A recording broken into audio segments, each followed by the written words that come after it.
Hello everyone, this is Hakaym and welcome back to some more World of Warships, and I am back. Now a few of you might be wondering, what is he talking about? I've actually haven't been able to record for the past 4 days. And that is, well, one of the reason is I updated my OS on my computer.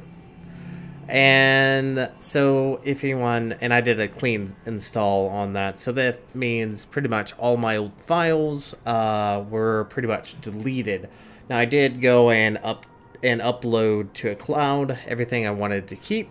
So for the past couple days I've been trying to get everything put back together, and more or less I finally have it back. Now I do apologize if the videos seem a little bit different than normal. That's just because I'm still working out the kinks, and it's just a trial and error. It's a process. I'm also not thinking very clearly. I'm kind of running low on sleep.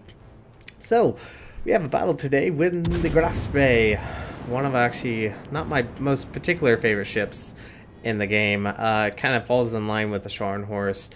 It's more of a gimmick. It's fun to play, but it's not particularly the greatest ship.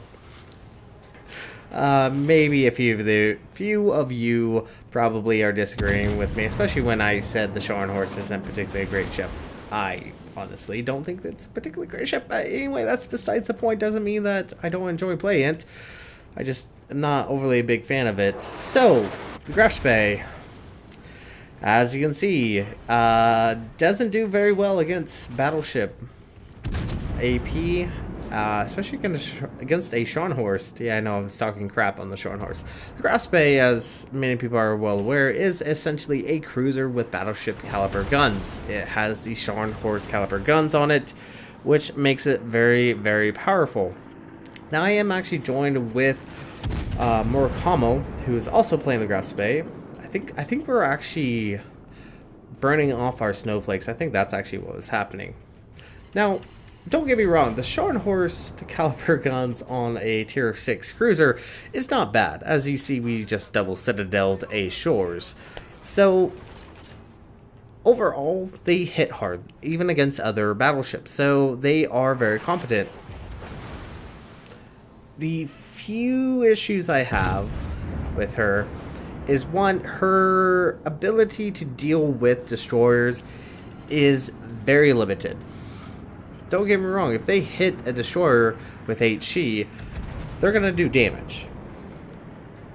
But the biggest issue, besides obviously the armor, is the dispersion.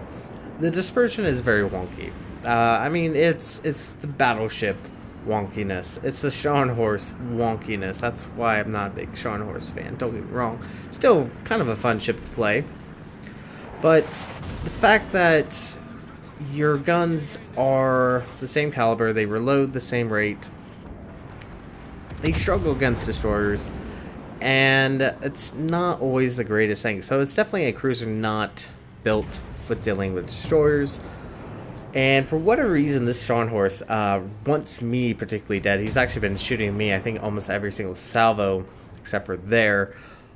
And not Murakamo, who was actually selling broadside for a little while. So, overall, Graf is just, I don't know a lot of people who love her.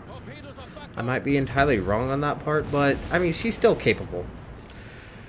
That's what I'm pretty much saying. She's just, the dispersion is just all sorts of wonkiness. Now I am being careful because, as you can see, I've actually lost my health, and at least the Graf does have a heal, which kind of makes up for the fact of the very weak armor, especially at a tier 6 cruisers doing that.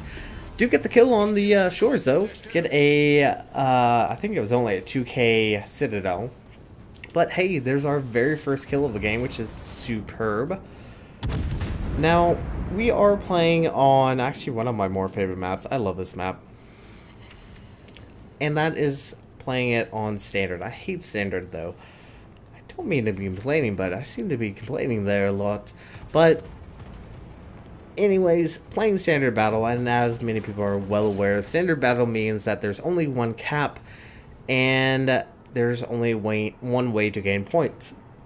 This battle is going to be, I say, a true test of skill, whether or not we can actually win this. So at the moment, our team is currently down a destroyer, and the enemy team is finally down 2 ships, a cruiser and a battleship.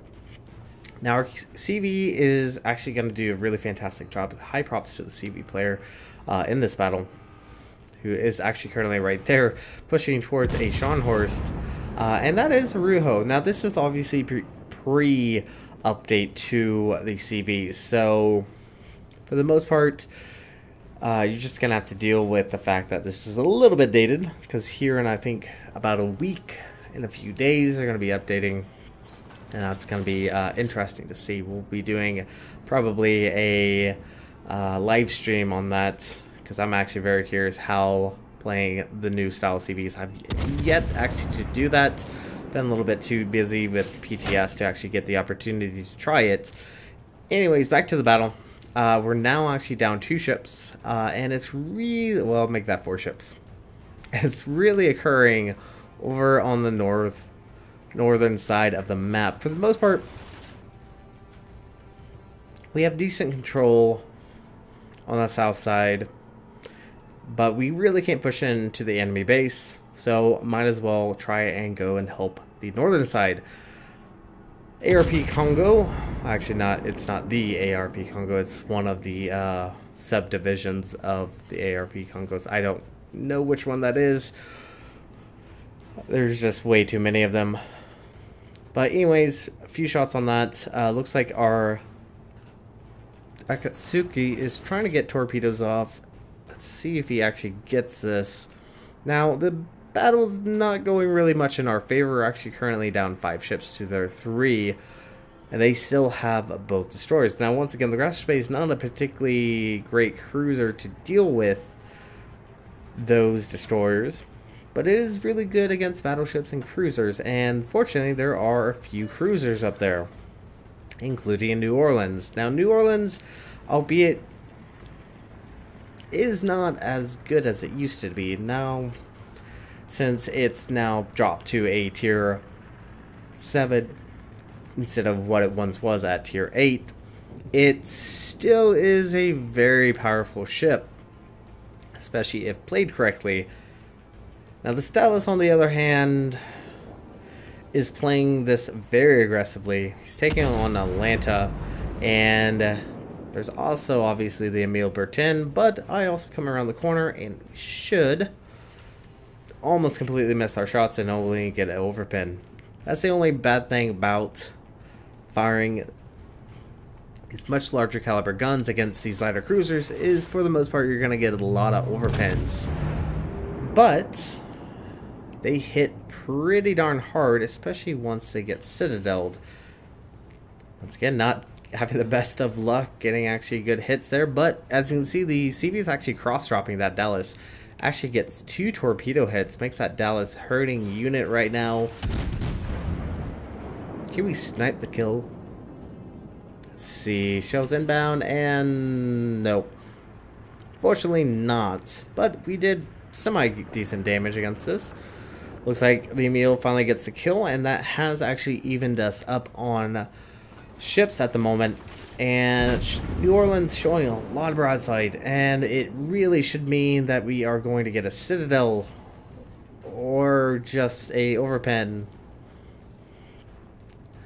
Yeah, like I said, Graf Spee is not really my most favorite ship. Not my most favorite ship at all. Now keep in mind, the enemy team has 2 destroyers, and we have just lost our only destroyer. So there's still a Shiratsuyu, and I think a Z39. Let's actually take a look. Yes, a Z39. They both have 2 kills, so they are pretty darn dangerous, especially if they are left undisturbed. Now, granted, we only have 1 battleship left, and not having the best of luck against this New Orleans. But fortunately, it looks like the Gneisenau now is actually pulling his weight, does take out the Emil Bertin. However, he does have to be extremely careful because that is 2 destroyers kind of near him as well as CVs. But keep in mind, the Gneisenau's AA is actually pretty darn good against airplanes, and that right there is one of the main issues with the Graf Spee against a New Orleans is, well, he can overmatch your bow armor and do pretty sizable amount of damage there.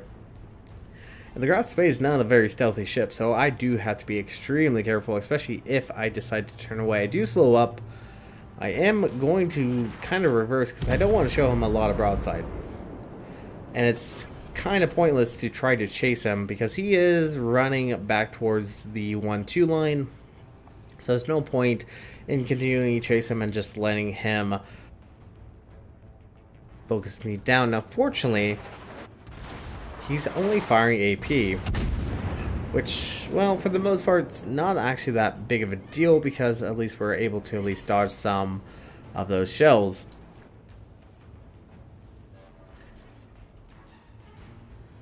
So, I do apologize.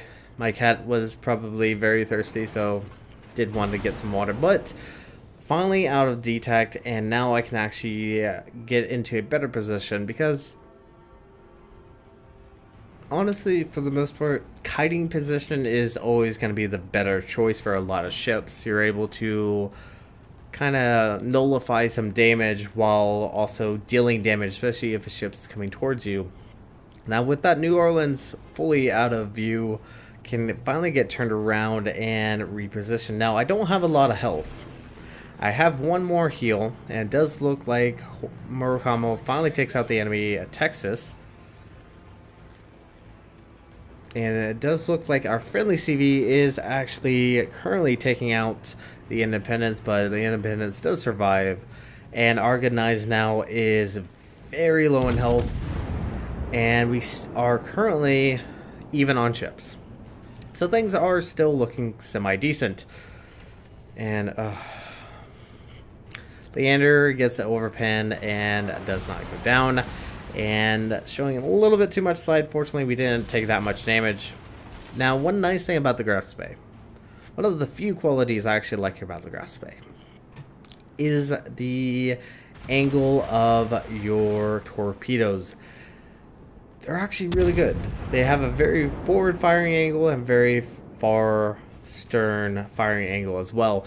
So you can drop them off without showing too much broadside. And there we go. Got Confederate. That is our second kill of the game. Yeah, I actually earned Confederate with 69,000, which isn't too bad. Now, fortunately, as we take even more damage, the Graf Spee, well, better yet, the New Orleans is not firing AP. He's been constantly firing AP, which has been at least somewhat nullifying the amount of damage we have been taking, which is beneficial. Now, it does look like Murakamo's kind of pushing in. He's going to try to help take out this New Orleans because we do manage to have at least one. Well, okay, never mind. No more battleship. And they still have a destroyer left. And oh, crap. There goes our Atlanta. Well, crap. So there is currently a 3-on-3 fight.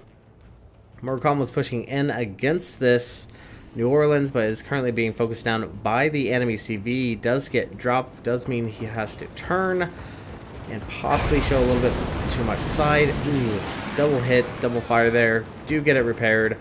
And unfortunately for Murakamo, he is probably going to go down. I'm trying to get over there to assist, but he is going to go down very, very quickly. Z39 is starting to push this way, and there we have just lost Murakamo against the Z39, actually, which is actually really interesting. So currently it is a Graf Spee who is very low in health with only 4,600 points of health, and a Ruho who is actually doing his very best on taking out the enemy CV. If we can get rid of the enemy CV, that's going to prove very beneficial. And keep an eye, he's actually keeping his fighters currently sitting above the Z39. Now, the New Orleans is, well, a little bit more healthier than I am. He has, I believe, at least 8,000 more points of health. I might be a little bit wrong. Now, I do switch over to HE because, once again, the AP no longer... well, it's no longer as potent as it used to be. Now, the Graf Spee is a German cruiser and does mean it does have that German hydro. Now, the Ruho does take out the Independence and decides to start pushing in, and little dangerous, especially with the Z39. I am sticking around, hoping to take out the Z39. He is still spotted, but once again, Graf Spee is not a particularly great cruiser against a destroyer, but the HE does pretty good damage there, 3,000 off of that Z39. Instantly gets a fire. Do rep it because we do not have a heal. And waiting on our guns to reload. And incoming shots from the New Orleans. Need to take out the Z39. Dispersion actually grants me a kill. That is kill number 3. But New Orleans is still firing at us, and we are currently at 533 points of health. Cannot take a hit. Ricochet. Thank goodness for the New Orleans firing AP at me and not switching over to HE, because surprisingly I actually managed to escape. Ruho obviously realizes that the New Orleans is starting to push in and instantly starts moving away. Now, we are ahead in points. Obviously, we were ahead in ships. But if I go down, more than likely the CV is probably going to go down as well. So I am making a very quick run to the island to try to get to some safety and some solid cover between myself and that New Orleans. And let's hope we can win this victory. Now, it is Ruho, and its torpedoes are pretty good. But that is New Orleans, and that New Orleans has pretty good anti-air. Actually, I was wrong. The New Orleans does have had the same amount of health as I once did. But yeah, once again, really got to be careful. Can't get spotted. If we get spotted, we will go down. Does look like the CV might be trying to bait out the AA madness and trying to get that drop off. Now, once again, I'm just trying to stay alive. We have 2 minutes left on the clock, and hopefully this carrier is actually going to be able to take him out. I probably should have switched to HE. Honestly, HE probably would have been a little bit nicer. Go ahead, open up. Let's see if we can get some damage. Ruho is spotted. New Orleans, get a reset. 2,595, no longer detected. And hopefully we can get maybe the kill. That would be fantastic. But it looks like the CV is coming in for the drop, and I think that is going to be victory for our team. Very close battle, very close to dying there, 533. And that is one dead New Orleans. So thank you guys so much for watching. If you like what you saw, hit the like and subscribe button. You guys have a great and fantastic day. Sai Chen.